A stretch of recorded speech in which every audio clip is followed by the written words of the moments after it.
Hi all, I wanted to make a quick video regarding my options page setup on the 5 minutes time frame, which I have further refined for options trading.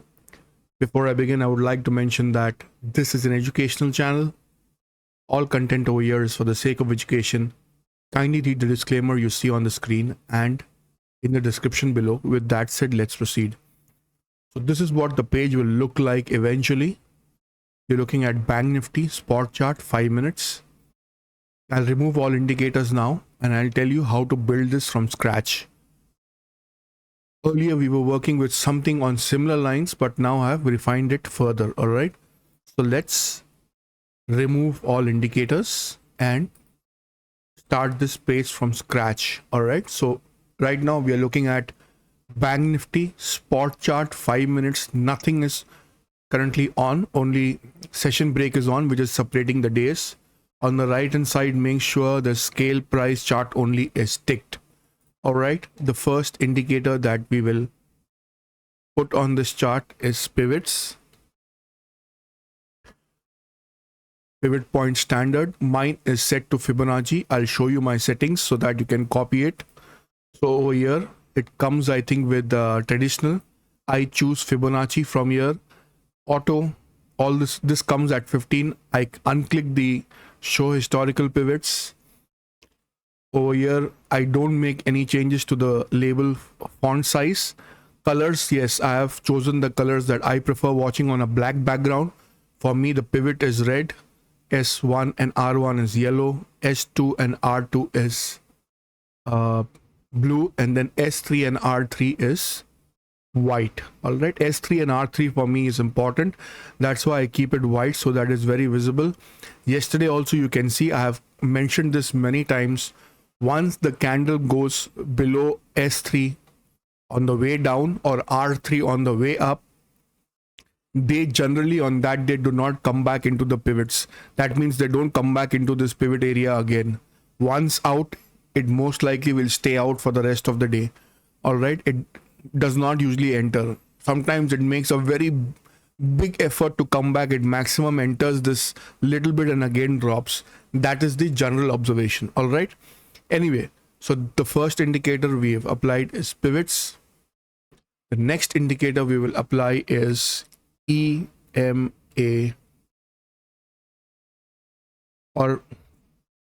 EMA. So this EMA is 34, which is nothing but CMEMA trend bars. 34 is the only change I have made over here. Everything is default and color is whatever colors you choose. In my case, it is some weird color I have chosen from here. So my chart looks like this. All right. Notice the source over here is close. The next one I'm going to use, the source is going to be different. All right. So EMA 34, all settings over here are default. It comes by default at close. Plot. Choose whatever color you feel fit, but make sure you will recognize the color that it's an EMA 34. All right. I will use EMA once more. EMA once more. So my EMA is set by default to 34. So it comes like by 34. But this one I want change. So this one I will make 55 and I will make source HL2. This is nothing but NHDT Hama. And I'll change the color a little bit. Maybe I'll take this purplish. Maybe I'll use this color. All right. Something that differentiates it from the other one.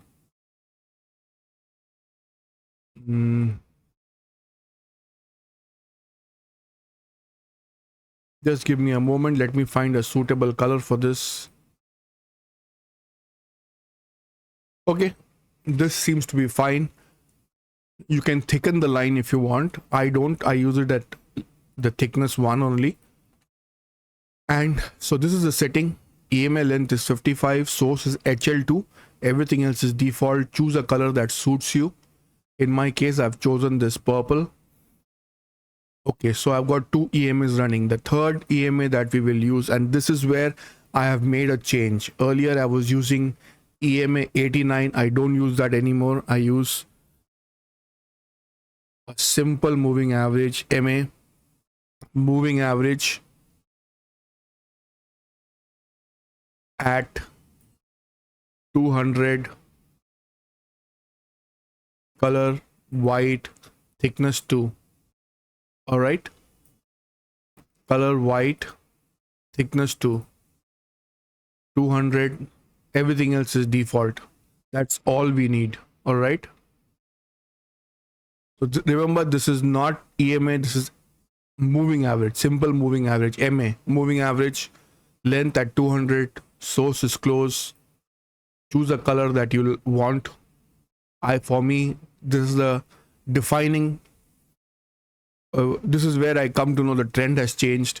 So for me it's white, and I've kept the thickness at 2 so that it's a little more bolder than the other two lines. Okay,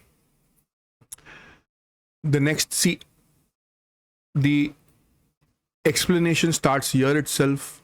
If you want to take trades which are close to 95% or 100%, whatever you want to call it, 80%, 90%, what I'm trying to say is a very high strike rate, keep it at 200.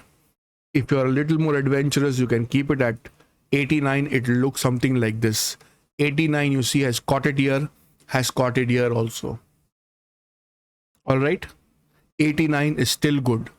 But if you're not adventurous, you want zero risk, or at least you intend keeping your risk zero, keep it at 200. The choice is yours. Okay, I'm currently totally risk averse, so I'm keeping it at 200. 89 also works. 89 is a little more aggressive, so if you want to trade more aggressively, it's 89. If you're very risk averse, 200. The next indicator I will use is MACD. Most people on my channel know the setting for my MACD. It's 821.5, which is the golden setting for MACD. In the style section, I don't use histogram. I choose green and red, and my MACD looks like this. Okay. The next indicator is RSI. In RSI, I've only chosen the borders, plot and moving average in the RSI. I'm not using. Top border is 70, lower border is 30. Center, I've used a blue line so that I can see it. All right, I'm not using red because in MACD we have red. So here the middle line is 50. From a dotted line or a dashed line, I've changed them also solid lines. Background color also I've disabled. Everything is basically disabled. All right.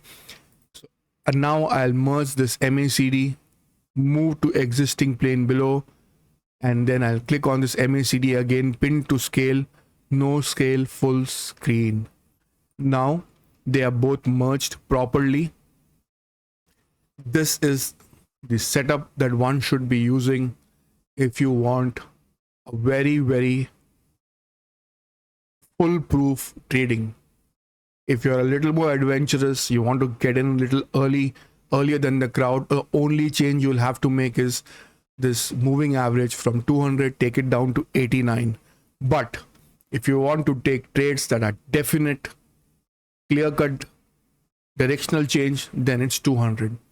Now, how do I trade with this? And the best part is all the indicators that we're using in this trading view is not required. I'm doing this currently on Dhan, so you can see this happening on Dhan. I'm not using trading view for this. Okay, so how do we further use it for trading? Very simple. We split the screen to 3. All right, it becomes something like this. I will say apply these indicators to the entire layout. So now I have, let me just make them all Nifty 50 so that you know how I design my page. So okay, so now they are currently all Nifty 50 spot chart 5 minutes. Basically they are all the same.